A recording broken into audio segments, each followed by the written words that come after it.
Hey, everybody on YouTube. We're about to start up on Facebook. Appreciate y'all being on here. Uh, uh, okay. I'm going to create live video. Is creating right now. Okay, are we live in living color right now? There we go. We are live in living color, everybody. Thank you for watching. Let me reset that. All right, but anyway, this is Talking Sports. Well, Talking Bama with Big C, the Thursday edition of Talking Sports with Big C. And to be on the show, all you got to do is call 334-799-4922, 334-799-4922. Also, we have a YouTube channel called Alabama's Biggest Fan, but also we are on YouTube now, and all you got to do is go to JockJive Radio Sports.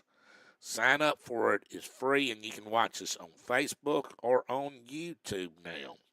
And both of them live in living color at the same time. Also, we have a Facebook page, Alabama Football, with legendary Big C Colin MacGuire with local sports.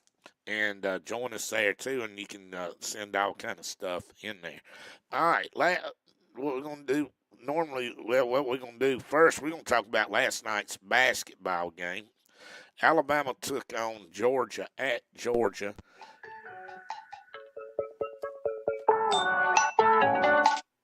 Hello, Brian. How you Hey, doing this morning? What's going on?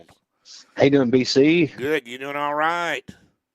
Alabama come all the way back, won last night by 9 points. Yeah, it was a big win. It Yeah, was that. cool. Kind of Hello. scared. Well, they started off slow.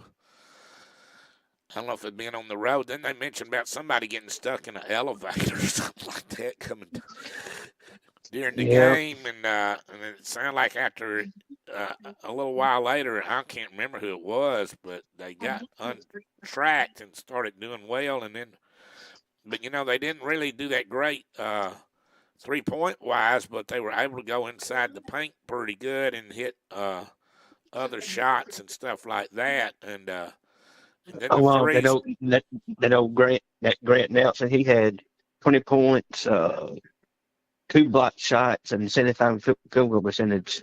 Now, Grant Nelson is either get the transfer from North Dakota State or is that somebody else? Yeah, that's him. Okay, I didn't know his name. I knew who he was. And Sears, he went to Northern Illinois and transferred to Alabama, didn't he? Who's that? Mark Sears. Well, I think he's really from Mustard Show, Oh, but I he know. played. Yeah, I know he's there, but he played at Northern Illinois. That's what I was getting at. Yes. He played at Ohio. Oh, in Ohio. Okay. I knew it was a MAC conference team. I forgot which one it was. I got that Yeah, wrong. Saturday's a Senior Bowl. Yeah. And Alabama plays. I, Wait a minute. Go ahead. Mississippi State. I think Mississippi State. Coleman Coliseum Center at 7:30 on the SEC Network. Okay. Anything else sports wise, big man? Uh, Trying to think. Alabama starts softball a week from today. Okay, that's good. Well, hey, big man. They're playing Villanova, Georgia Tech, some other team. I got you. Well, hey, thank you for calling, big man, and we'll talk to you later. All right. Thank you. What's that rule? Real time. Bye bye. Yeah, just do like Brian. Call 334-799-4922. All right, Alabama came back, like he said, to win by 9. They were down by like 17 at one. Well, the largest lead they had was 19, talking about Georgia did. Good morning, everybody. How you doing? Good morning, John. How you doing, big man? Glad to have y'all on here. But anyway, Alabama was 32 out of 60 on field goals for a 53.3%. Georgia was 27 to 61 for 44.3%. 3-point land, Alabama was 8 out of 23 for 34.8%, while they were 7 out of 17 for 41. All right, good. It's sunny. I think it's somewhere around in that temperature range. But yeah, it's sunny out here today, here in the big city. Let's see, where are we? Okay, yeah, and then yeah. Then free throws, Alabama was 13 out of 19 for 68.4%, while Georgia was 15 out of 18 for 83.3%. Rebounds, Alabama got out rebounded pretty bad. 26. Alabama had 26, while Georgia had 39. Excuse me, 7 offensive rebounds. That's right, roll tide, baby. According to this, it says it's 39 here, and it is sunny. We do know that. Thank you, Greg, for being on here. Thank you, Lewis. Thank you, John. Thank you, Brian, for calling. Yeah, the more the merrier. The more people we can have on here, the merrier. Yeah, Alabama only had 7 offensive rebounds, while they had 17. Defensive rebounds, 19 for Alabama, 22 for Georgia. They got out rebounded 13 by 13 plus 13 or minus 13, however which way you want to look at it. John, you're a hoot. All right. Assist, Alabama had 14. They had 10. Steals, Alabama had 13. They had 8. Blocks, 5 for 3. Total turnovers, Alabama had 9. Georgia had 19. Points off of turnovers, 19 for Alabama, 9 for Georgia. First fast break points, I don't know how they figure this out. Alabama had 12 to their 5.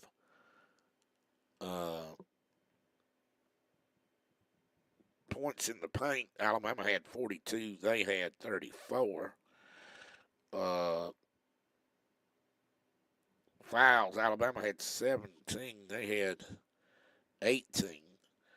No technicals or flagrant fouls. Like I mentioned earlier, Alabama had a 9-point lead at the end of the game, and they were up at one point by 19 points. Yep, I saw that. Yeah, Rick and Bubba are retiring. Somebody made the comment that 2 people retiring in 2024, they couldn't handle that. The score at the halftime of the game was Georgia 41, Alabama 27, and then Alabama outscored them 58 to 35 to win by 9. Alabama is now 15-6 overall, and 7-1.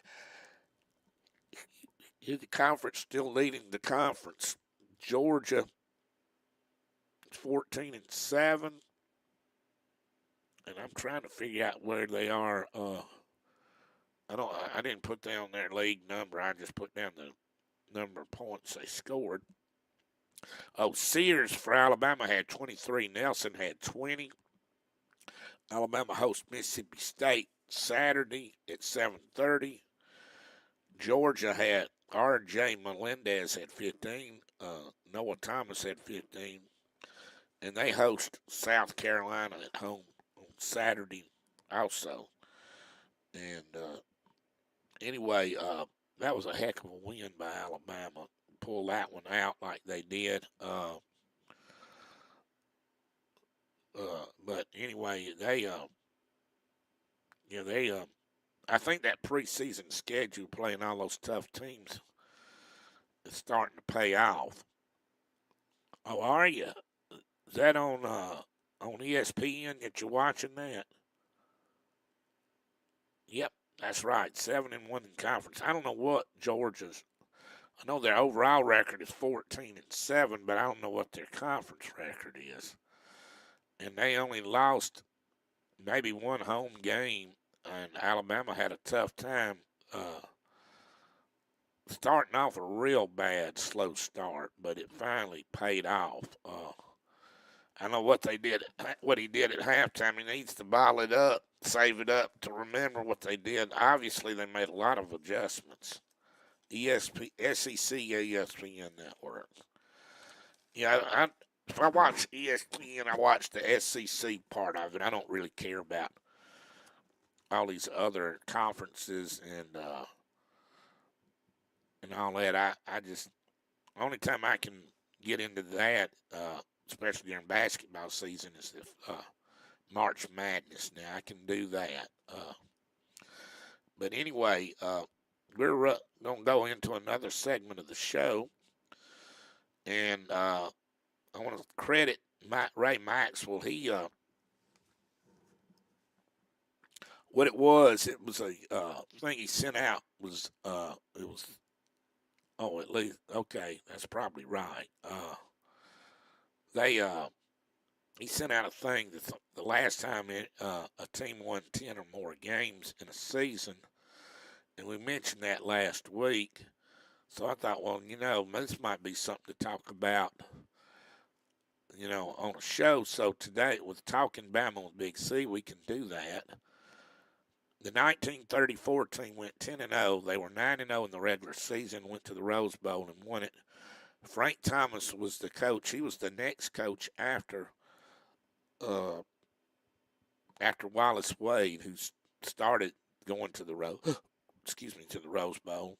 But anyway, they were the SEC co-champions. Scored 316 points, which was a 31.6 average, fifth nationally out of 124 major college teams. Points against 45, so that was 4.5. 20th out of 120. Yeah, the defenses were a lot better back in the day, or at least from a scoring standpoint. Anyway, SRS, and that's a ranking type mathematical formula, and don't ask me how to do it because I'm just writing it down. 23.10, which was second out of 124 teams. I'm assuming Minnesota was number one on that one. Strength of schedule, 3.04. That was 39 out of 124. They were the Rose Bowl champions, national champions by 5 selectors, and they were Behrman, Dunkel, Holgate, Poland, and Williamson. They were all mathematical type things. Oh, okay. All right. Thank you, John. 14-7 overall with 4 conference losses confirmed. Thank you, big man. But the SEC Player of the Year was Dixie Howell. And they had some really good players on that team. You had Coach Bryant, Dixie Howell, who's in the College Football Hall of Fame, Don Hudson, who's in the College Football Hall of Fame and the Pro Football Hall of Fame. He's a charter member of both Hall of Fames. And then Bill Lee was a consensus All-American, and he played pro football. And I think what I read about him is one of 10 people that were picked on the All-Decade team for the NFL 1930s, and he did not go. He's not in the NFL Pro Football Hall of Fame. I don't know how they do all that stuff. But yeah, Dixie Howell's in the College Football Hall of Fame and an All-American in 1934. Riley Smith was on this team. He was a consensus All-American in 1935, College Football Hall of Fame. Jim Watley, who ended up being the baseball coach over at the University of Georgia. They called him Big Jim Watley. I guess he was pretty big. But anyway, he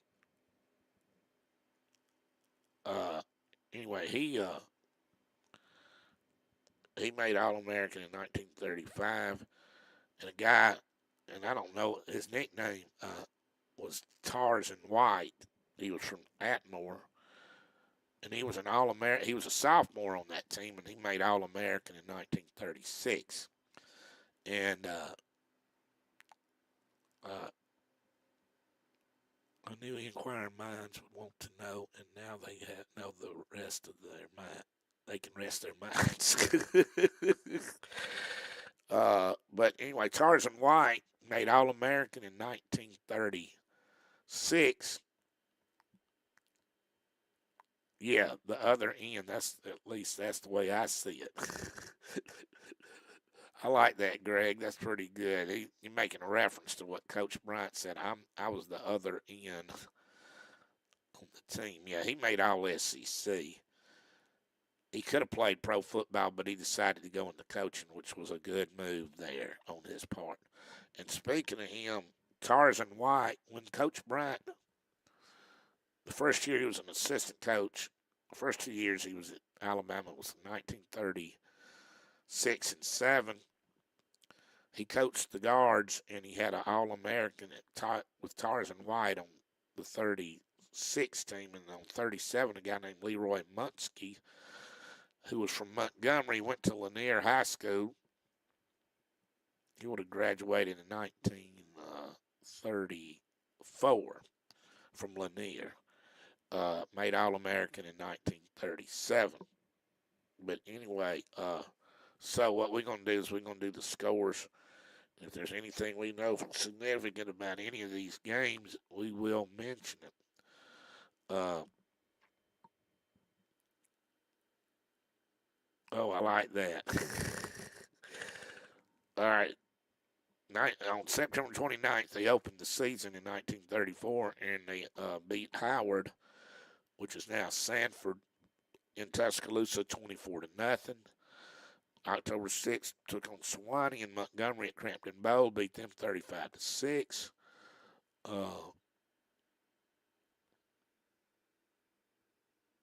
Okay, they played Mississippi State in Tuscaloosa on October the 13th. That was my mama's birthday. Beat them by the score of 41-0. I got something to say about that in a minute. On October the 20th, they took on Tennessee at Legion Field and beat them by the score of 13-6. Then they took on Georgia the next week at Legion Field, beat them by the score of 26-6. Then took on Kentucky at Lexington, Kentucky, beat them by the score of 34-14. Then on November the 10th, they took on Clemson in T-Town and beat them by the score of 41-0. 40-0. And then they had the same score the next week. Georgia Tech over in Atlanta at Grant Field.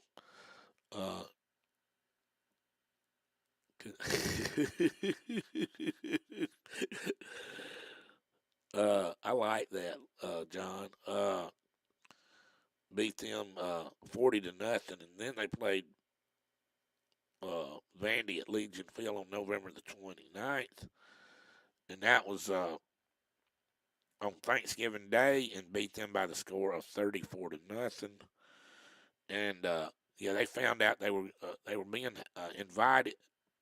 Whoever the business manager was for Stanford ones, and if they won, where could they get in touch with them? And they said yes. And Coach Bryant said when he came off the field of that game, they were substituting players at the end of the game. Said that that song "California, Here We Come" was being played by it wasn't known back then, but now known as the $1 Million Band. And then they played Stanford in the Rose Bowl and beat them 29-13. And Dixie Howell was the most valuable player of that game, and he was the SEC Player of the Year also. So,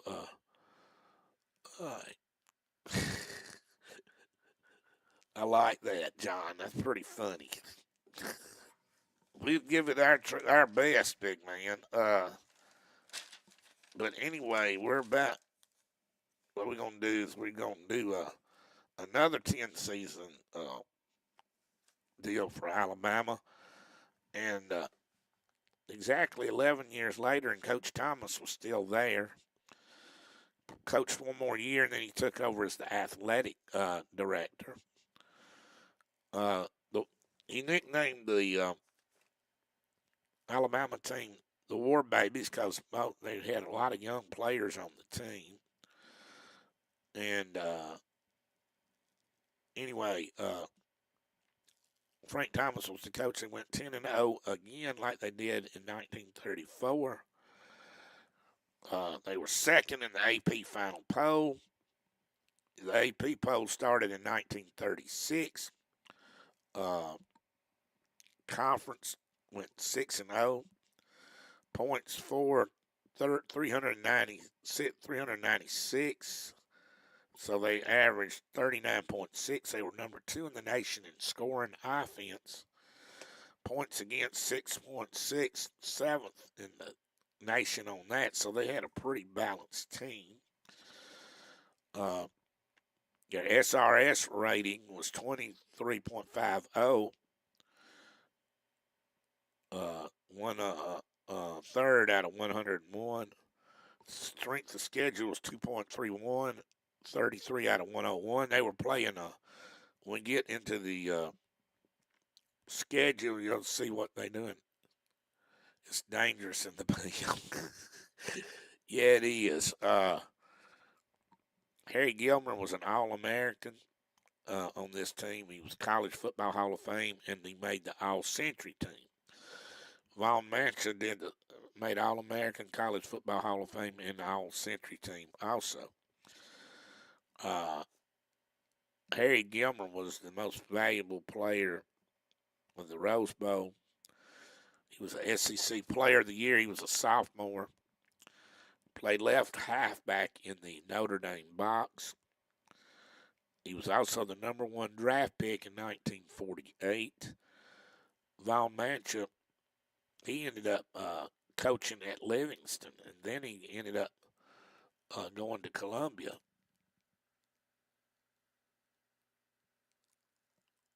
Show topics. Alabama colleges with softball programs, their coaches. Softball programs and their coaches. Girls high school flag football teams, coaches. So yesterday out of Tuscaloosa, they take it very they take it very seriously. Okay. But yeah, we'll talk about the schedule in a second or two. The calendar, this is real interesting, is exactly the same as 11 years earlier in 1934. So all the stars were sort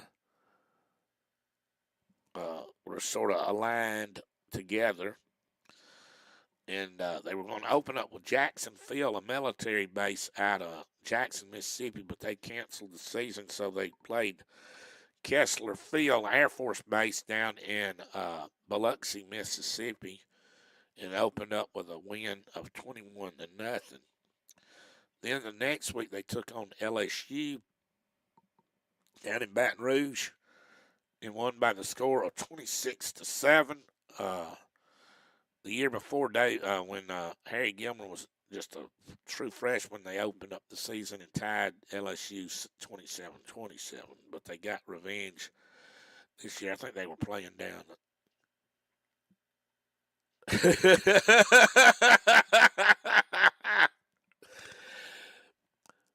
Yosemites. Yosemite Sam. Yosemite Sam. A friend of mine called it Yosemite. Okay, where are we going here? And then then Alabama was ranked number 7 when they played South Carolina and beat them in Crampton Bowl up in Montgomery by the score of 55-0. A week later, on October the 20th, they played Tennessee, and they were ranked number 6. Beat them at Legion Field by the score of 25-7. Then played Georgia. They were ranked number 6. Alabama was. Beat them 28-14. Then played Kentucky, they were ranked number 4. Alabama was. Went up to Louisville. Didn't play them on campus. Excuse me. They played them in a park there, football stadium there in Louisville, and beat them by the score of 60-19. 2 weeks later, took on Vanderbilt. They were ranked number 3. Alabama was in Nashville and beat them by the score of 71-0. This team really could score some points. Then on a week later, they took on Pensacola Naval Air Station, ranked number 3 in Tuscaloosa, and beat them by the score of 55-6. Then the last regular season game was on December the first. Took on Mississippi State. They were ranked number 3 and beat them by the score of 55-13. Gosh, they really put a number on them. And I looked this up earlier. They played 5 teams: LSU, Tennessee, Georgia, Mississippi State, and USC that had winning records. Kessler Field wasn't too good. Neither was South Carolina. Kentucky went 2-8. Vanderbilt, I think, went 1-9 that year. Pensacola Air Station, former college players that were enlisted in the Navy were playing there. Now, when they played USC, USC was the Pac. I don't know what conference they was in at the time. It was a Pacific Coast Conference, I think is what they called them back then. Played them on January the 1st, 1946. Eagles beat them by the score of 34-14. And going in, during the fourth, at one point during the fourth quarter, the score was 34-0. So Coach Thomas just cleared the bench out, and they beat them 34-14 to make it look more respectable. But it was really a beat down from the word go. But one thing I meant to mention earlier. I mentioned earlier that October the 13th was my mama's birthday. 34 years later, on that same exact date, yours truly was in Gainesville, Florida.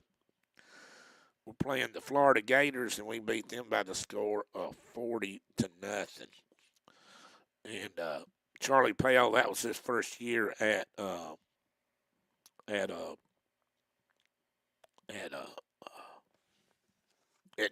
Florida. They didn't have a good team that year. He turned them around. They were 0-10-1 that year. Next 2 years they went like 8-4, and then he went 9-2-1. Yeah, 9-2-1. Then they were about like 9-2 or something like that in '83. Yeah.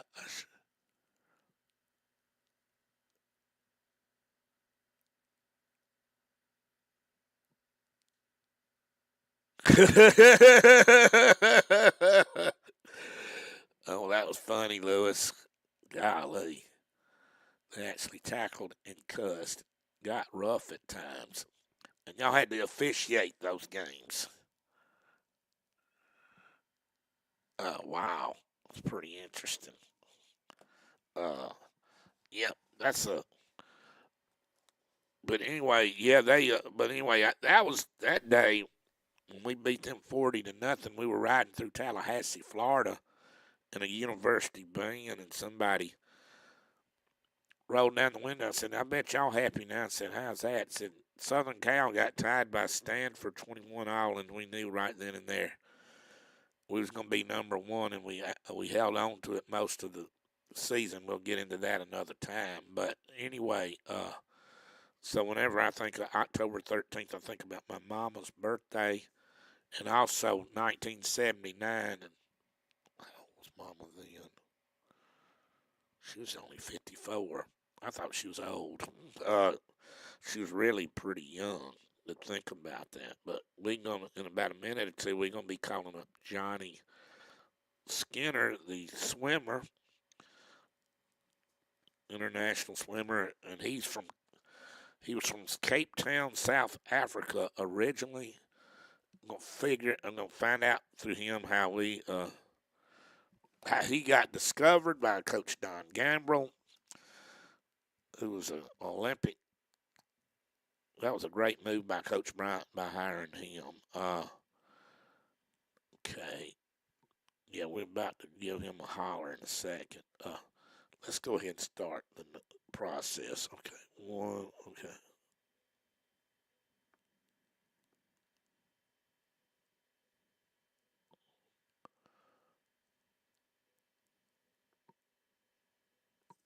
Okay.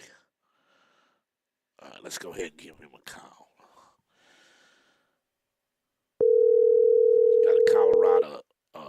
number here.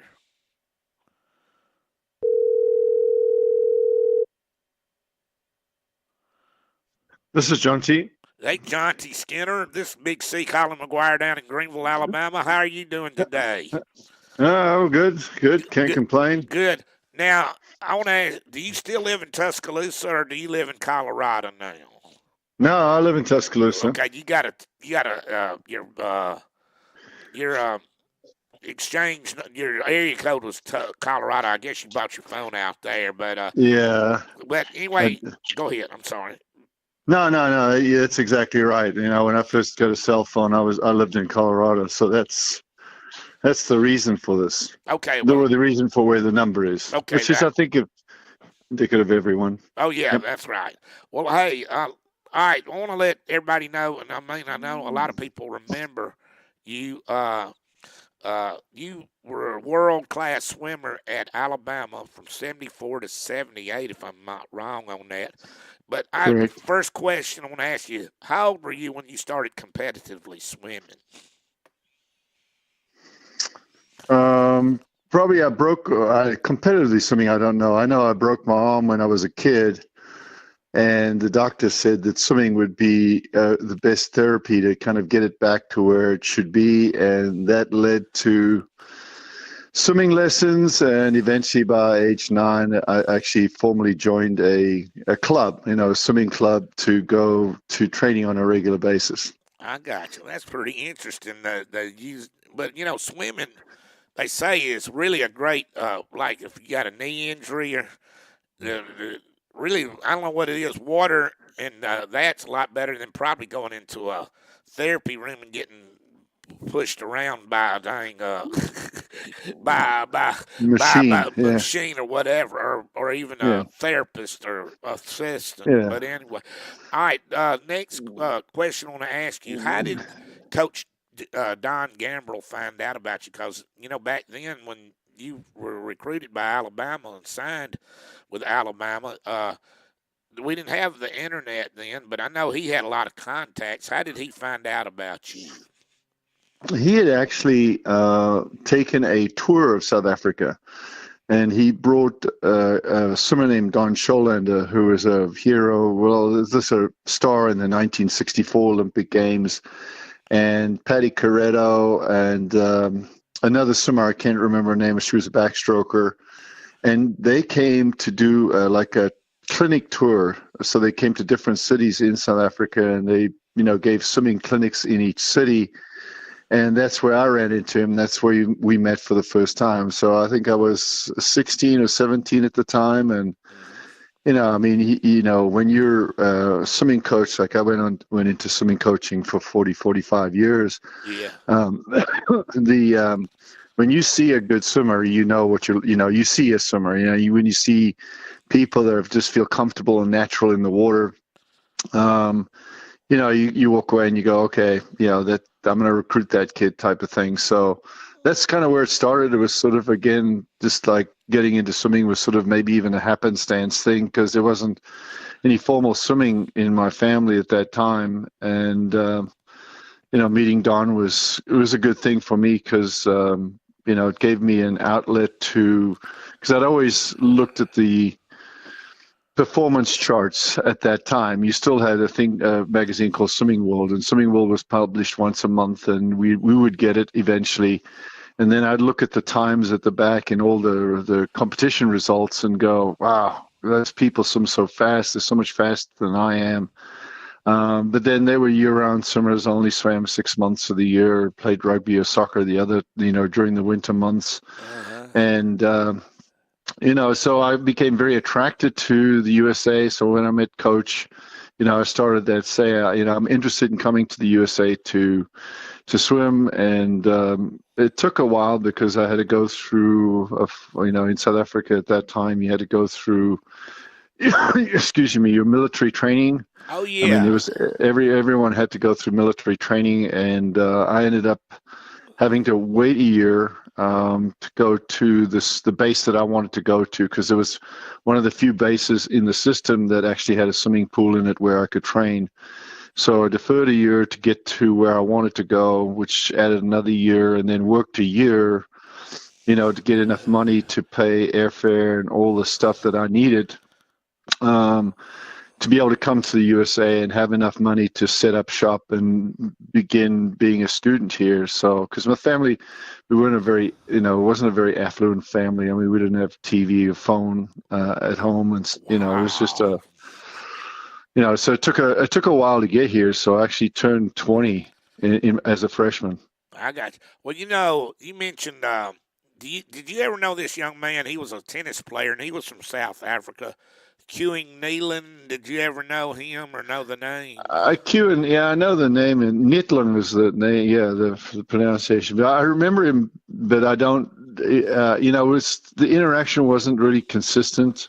Yeah. But I remember the name. Yeah. Well, I did not know this, but he was like you, a 20-year-old freshman, and he said that y'all.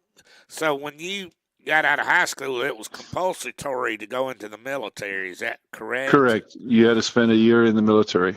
Okay, so a year in the military. Now, that was pretty neat that you were able to find a arm. I was going to ask you that, but you already answered it. But you was able to find an army base that had swimming. Now, did you still swim competitively while you were in the military, or did you just worked out doing that on your spare time? No, I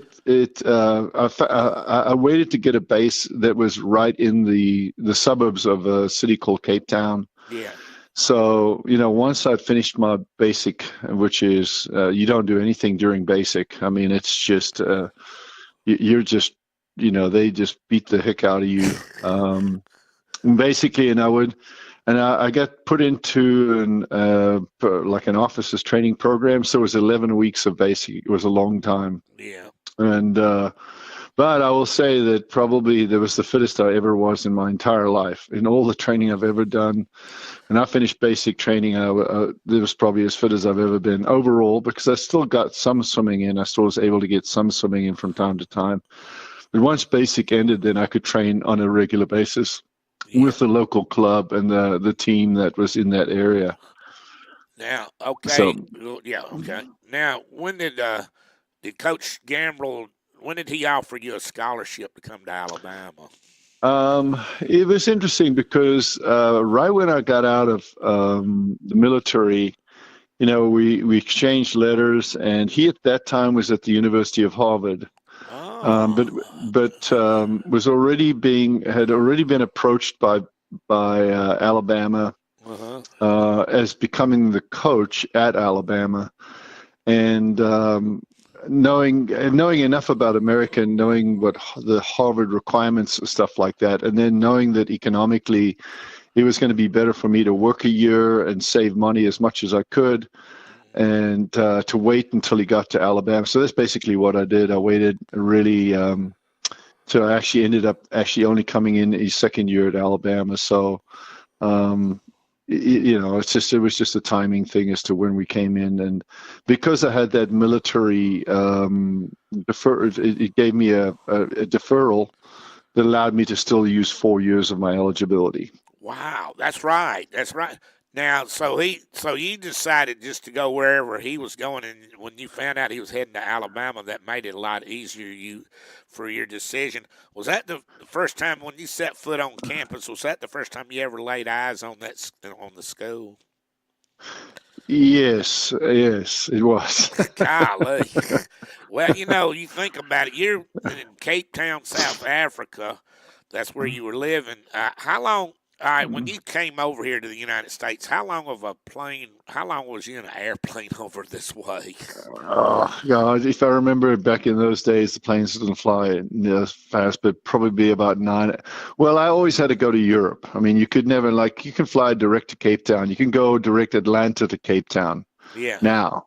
But in those days, you couldn't. There were no direct flights. All South African flights went to Europe, and then you went across the pond to the USA. So everything went through Europe. And I was lucky enough to actually have a brother that lived in London.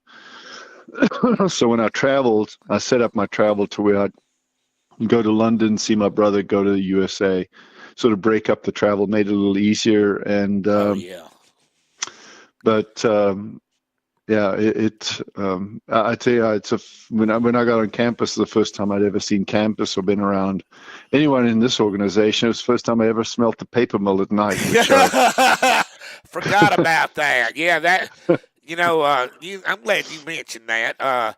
They, I remember when I was riding around when I was younger, like one weekend for homecoming, somebody had a stick, and it was up in Tuscaloosa. Somebody had a sticker on their car and it said Tuscaloosa stinks, and it was making a reference to that paper mill. I don't Gulf know. It could State. have been a It could have been a Tennessee fan. You never know. Oh, I like that. Now, by the way, Mike Currington wanted to let you know, wanted me to tell you Yeah. hello, teammate of yours there, and I think y'all were on there the whole time, same time, there at Alabama. Yeah, we were freshmen together. Okay. Yeah, we actually had a reunion, swimming reunion, about 2 weeks ago, and he was out here, and we had a whole bunch of people out at the house and for dinner, or sort of post dinner. They came, some for dinner, some post dinner, and just sat down and swapped stories. And Oh yeah. as always, you end the evening with just your stomach just hurting like crazy because you've been laughing so hard Oh and yeah. Oh all yeah. the stuff you reminisce about. Oh yeah. Now, okay, you mentioned in Tennessee, they were. Hey, David, got David Meyer as a teammate of yours on here too. Correct. Yeah.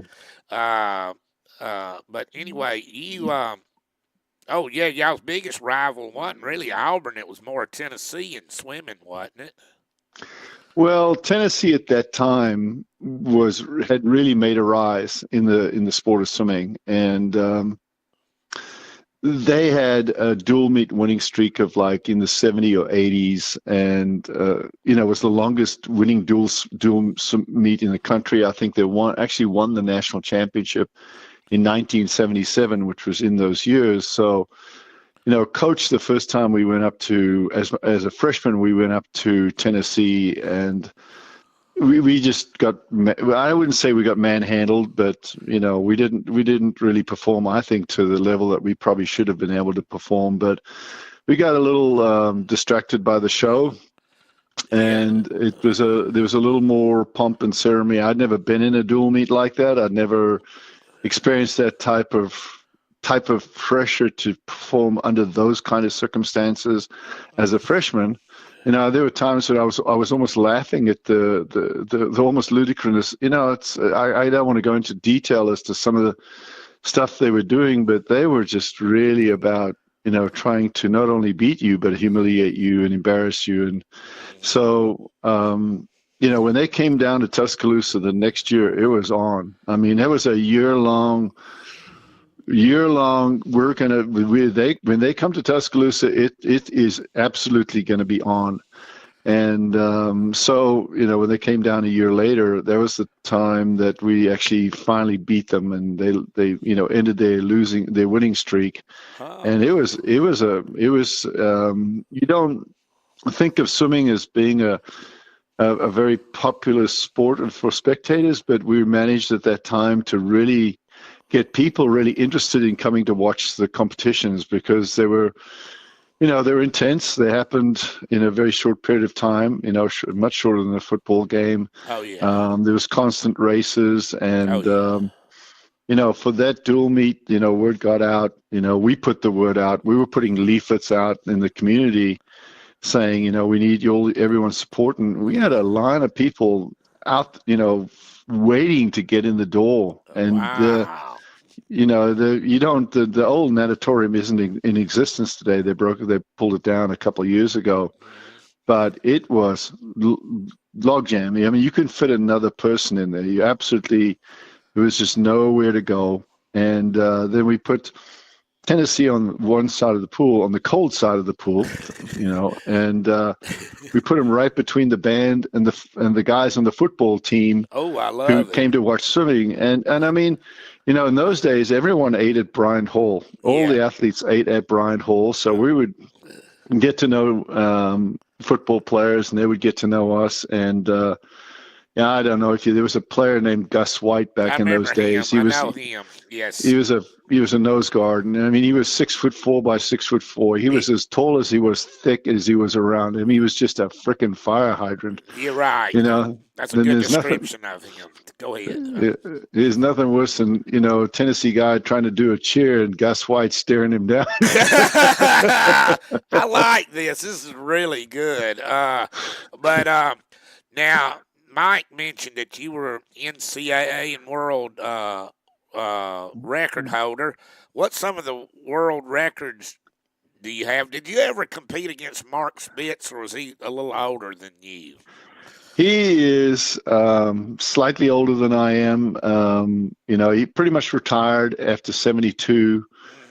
He didn't really compete after that, mainly because he went fully professional and he took all the money. And in 72, you were either, once you became professional, you couldn't compete in what they call amateur sports. Right.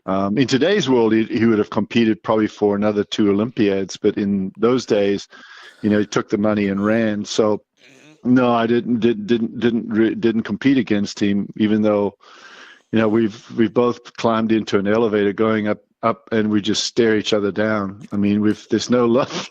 We never competed against each other, but there's no love lost between the two of us because of we're still that competitive. You just have that competitive aura when you're competing with someone whose record you sort of broke. Well, I didn't break his record. Montgomery broke it before I broke Montgomery's record, but now, who was Montgomery? Excuse me. Basically, Spitz held the world record, and then a guy named Jim Montgomery, or a guy named Andy Cohn actually shaved a couple tenths off it one summer, and then Montgomery broke that record in the 76 Olympic Games, and then I came, and he went, for the time, I don't understand times, but he went 49.9. And then about 3 weeks later at the U.S. National Championships, I went 49.4. So shaved a half second off that world record in that competition, which a lot of people, I knew very early on because of South Africa's apartheid policies and the way the culture and how it was organized and managed at that time. Were pretty much banned from any kind of international sport. And even though there was a ground roots kind of attempt at that time to gain citizenship for me on an early track, it just never really flourished. And Coach Gamble tried to get something going, but it never really flourished. There wasn't enough communication, ability to communicate the way people could communicate today. And so really 1976, the goal was to go as fast as I could, as close to the Olympics as I could, because that was really going to be the only way I could make a statement as to what I might have been able to do if I happened to have been able to be in the Olympic Games. So it was sort of your sort of big meet around that time. But to be honest with you, as I tell people all the time, I always feel really blessed to have been given the level of ability and talent to do something like that. And it's just it took me quite a while. It's not you don't you live the life you live, and you are the sum of your lived experiences, and is how you see and interpret the world around you. And it took me a couple of years after I finished swimming in having a conversation with a co-coach to really understand the breadth of success in swimming. It doesn't have to be, you don't have to be an Olympian to be a successful swimmer. You don't have to win a gold medal. You don't even have to do anything. You just have to be able to push yourself hard enough to feel like you achieved everything you could possibly achieve. I've had many athletes through the years that were not the best athletes in the world in terms of gifts, but they applied themselves no less. They were wonderful human beings. They made the difference in the team because of their personalities. And, more often than not, when they graduated and they left and, got into the workforce, I'd say, you weren't an Olympian in terms of as a swimmer, but you're Olympian in terms of a human being. And so, I like that. Yes. To me, I think And I would say this to any listeners you have out there. I mean, you don't have to be the best at whatever there is in your sphere at doing whatever you deem the best to be. You just have to be your best. And Yes. I think if you can push yourself and feel good about pushing yourself to be the best you can be, then think of yourself as being an Olympian or being someone that is really done something that is valuable and find value in it. So I just think that's important that everyday people need to understand that, we can all kind of find value in what it is we do and how we go about what we do. And, pat ourselves on the back when we put our nose to the grindstone, work hard, and get what we can get. Well, let's see. So you, uh, needless to say, I know you made All American every year. You was at Alabama, and then after that, you got into coaching. Now you coached with Coach Gambrell for how long at Alabama? Oh, yeah. I coached. I was assistant coach for. Actually, I was assistant. I was actually a graduate assistant in grad school, with no real intention of being a coach. But after 6 months of really working with swimmers and working and being on the other side, sort of instead of being in the water, now I was on the deck talking and interacting with swimmers and gaining a sense of what it was like to be a coach and working with people. After 6 months, I pretty much sat down and said, grad school, be a coach, grad school, be a coach, and be a coach won out, because I was really starting to find really a love for it. Uh, And so I stayed with him for, let's see, I left in 81, so for 3 years, and then started out as a head coach in a club in California. And that was sort of the beginning of my individual coaching career. well, all right. I was looking at Wikipedia. I did a little research on you, so I'd be able to talk with you pretty good. And you're doing a great job. Thank you for being on here. But anyway, they also said that you were coaching a Alabama Aquatic Club. Was that a club there in Tuscaloosa that you were coaching at the same Right. So, time you were helping Coach Gambrell out? yes, it was called the University. At that time, it was called the University Aquatic Club, UAC. Uh huh. Today, it's called Crimson Tide Aquatics. It's the same. It's the same group. It's the same club. It's just had a name change through the years. And that was really, once I got my teeth into coaching, the local club approached me, and I coached that team at the same time. So I finished the college kids, and then the club kids would come on deck, and I spent a couple hours coaching the club kids.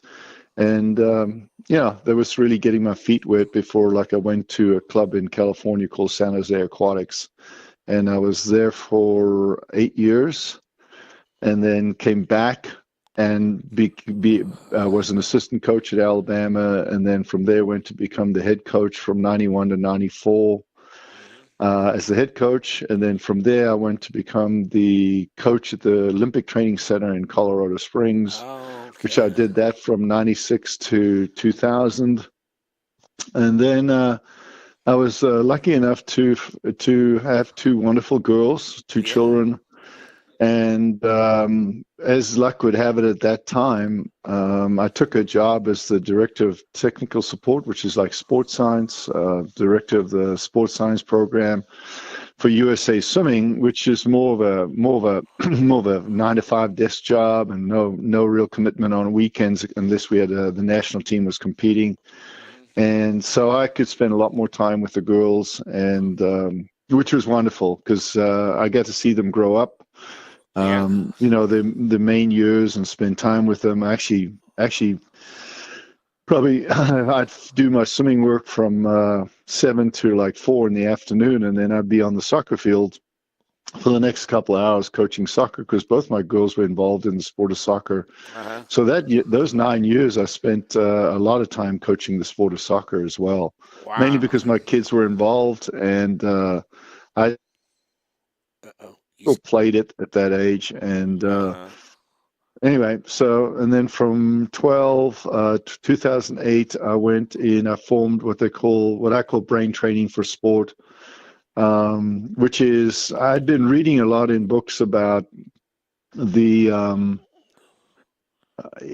the brain manages everything we do. I mean, it Oh, yeah. absolutely controls everything about us. And as a swimming coach, how it manages performance, and not from necessarily the psychological, cognitive thinking side, Mm-hmm. but more from the the neurons, the neural maps, the physical, the software in the brain, the Right. software called swimming. Yeah. And and I'd become very interested in neuroscience, and so I started brain training for sport and became sort of a hired gun to where people brought me in as a consultant to teach them about brain training, how to interact, that type of stuff. And in the midst of all that, British Swimming called me up and said they really needed a performance consultant. So I gave them I said, you can hire me at 100% for this and 70% for this and blah, blah, blah, blah, blah, to see, and they said, well, it's going to take you 100%. So I worked for British Swimming for 3 years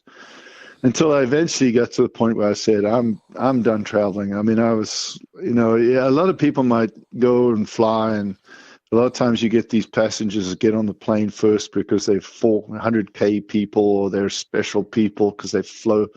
You don't really want to be one of those persons that fly that much, because I tell you, it's just a drain on your Oh, system. yeah. Oh, And yeah.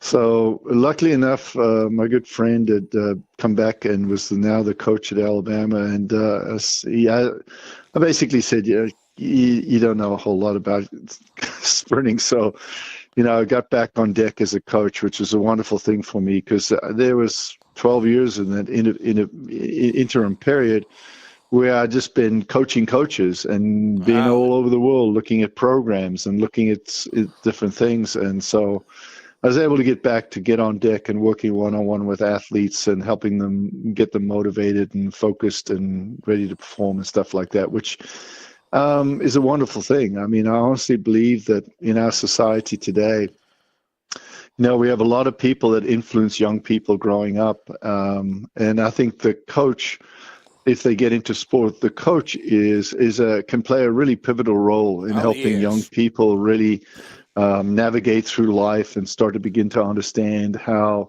life impacts them. And I think sport is a wonderful conduit to learn how to manage your life, and how to, in a very, like I always say, I would say to a young kid, um, if you're diligent and you work hard, and you understand the value of working hard, then one day when you get into a job, it's going to be easy for you to work hard, because Oh, it's yeah. it's the same thing. Oh, yes. It's just the same thing. So, there are a lot of lessons from sport that translate really well back to life. And I think if you have coaches that fully understand this and the importance of coaching the person more than you coach the athlete.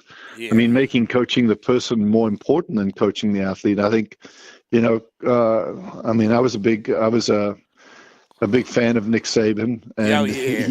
you constantly look at some of the things when he talked about young people.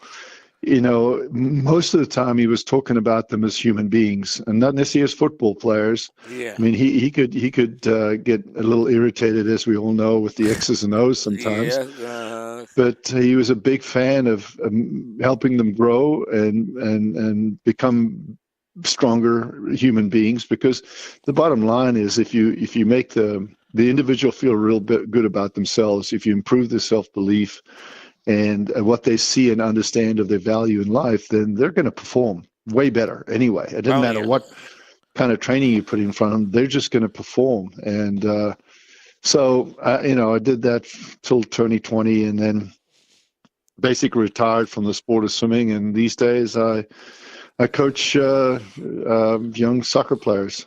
That's I'm good. back to coaching. So you Yeah.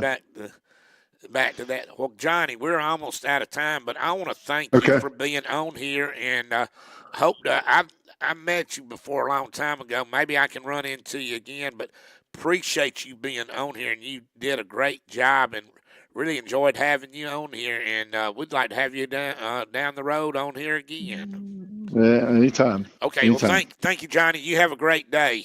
You see you Okay. later. Thank you, sir. Cheers. Bye bye. Bye bye. All right.